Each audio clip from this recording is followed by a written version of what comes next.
Hi, I'm State Senator Tony Hwang. We had a very filled day in the State Senate today.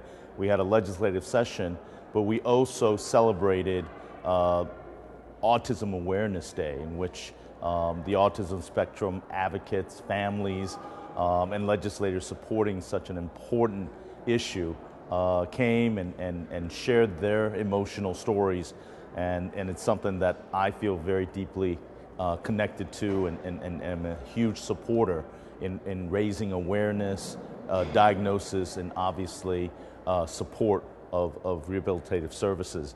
The other issue was the Special Olympics of Connecticut also made their presence. These fantastic athletes full of energy and enthusiasm, wanting to share their successes and athletic achievement.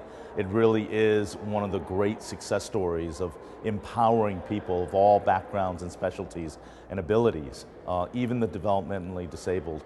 It really shows the power of belief and support can accomplish great things, and these Special Olympians were really reflective of that. We also got a chance to meet with retired teachers who shared their concerns of our pending budgetary impact on their retirement as well as their health benefits.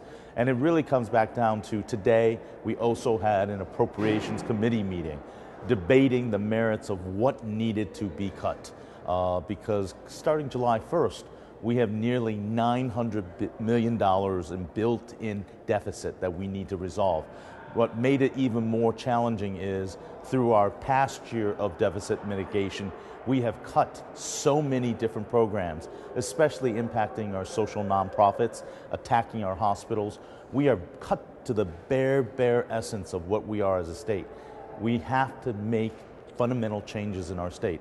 And unfortunately, the Appropriations Committee did not do the job. We are an incomplete budget process looking for solutions. So I'm committed to you that we will work to the best of our abilities every single day if possible, and in a bipartisan basis, and being predictable and being transparent and being able to create an environment that's sustainable for us to move forward. Those are fundamentals that I will rest my legislative priorities on, that everything we do needs to be predictable, sustainable, and transparent. And that's how government should be to best serve the people that we represent. Thank you for listening, and stay in touch through our website, www.senatorhwang.com. Hope you have a great day.